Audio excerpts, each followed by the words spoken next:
Last time we started looking at the life of Oliver Cromwell's children. We spoke about his two surviving sons. Today we will keep this walk back in time and we will see what life was for Cromwell's daughters.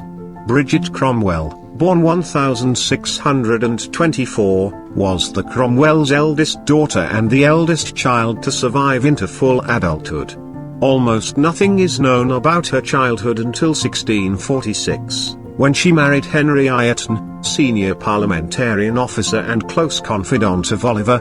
In 1651 she crossed over to Ireland to join her husband, who was leading the English campaign there, though she returned to England later that year and was in London when she learned of her husband's death on the 26th of November.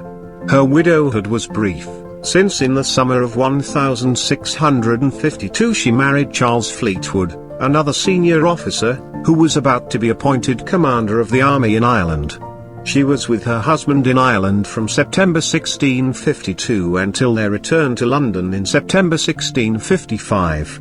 After the Restoration, she lived quietly in London with her husband, who had been debarred from public office at the Restoration but otherwise left unmolested. Bridget died in June 1662 and had 4 children by her first marriage to Ireton, all of whom survived into adulthood, and at least 3 by her second marriage to Fleetwood, one of whom had died in infancy. Like her elder sister, we know almost nothing about the life of Elizabeth Cromwell, born 1629, the second of the Cromwells' 4 daughters, until her marriage at Ely in 1646 to John Claypole. She seems to have remained particularly close to her father and to have been his favourite daughter. She suffered a severe illness in 1655 but recovered and in 1657 gave birth to the last of her 4 children. But in summer 1658 she again fell seriously ill and, despite the close attention of her parents, she died at Hampton Court, perhaps from cancer, on the 6th of August. Her father was devastated by her death and many biographers suggest it hastened his own decline and demise.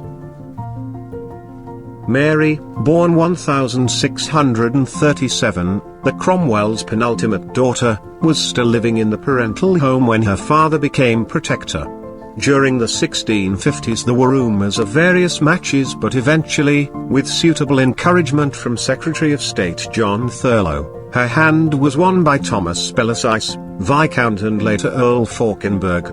The couple were married in November 1657.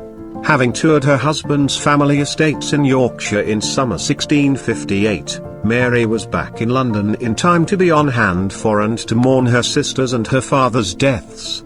After the fall of the Protectorate, her husband was out of favour and retired to the countryside. He returned to favour at the Restoration and embarked upon an illustrious career as diplomat, politician, administrator and courtier which added to his already considerable wealth and property. The surviving correspondence of Thomas and Mary reveals that the marriage, though childless, was warm and loving. Wealthy and contented, they entertained lavishly and had a wide circle of friends. Thomas died after a long illness in 1700. Ma was left a very wealthy widow. She died in March 1713. Like her slightly older sister Mary, Frances, born 1638, the Cromwells' last and youngest child, was still living with her parents during the Protectorate. Her name, too, was associated with an array of suitors, but her eye fell upon Robert Rich. The courtship did not run smoothly, for there were doubts and objections on both sides. Robert Lord Rich was heavily in debt and his loyalty to the protectoral regime was questioned and there were rumours, eventually discounted, that the proposed bridegroom was vicious, while on their side the Riches were dismayed by Cromwell's high demands for the marriage settlement. Eventually all these difficulties were overcome and the couple married in November 1657, the wedding followed by conspicuously exuberant celebrations which continued over several days. Robert Rich was already ailing by the time of the wedding and he died, possibly from tuberculosis, in February 1658. The marriage produced no children. After the fall of the Protectorate, Frances, Lady Rich as she was styled, lived for her time at the house of her brother Richard, and in May 1663 she married again. Her second husband was John Russell of Chippenham, whose sister Elizabeth was the wife of Henry Cromwell, Frances's brother. The couple had 5 children before the marriage was ended with her husband's death in 1670. Frances, now styled Lady Russell, never remarried and remained a widow for 50 years.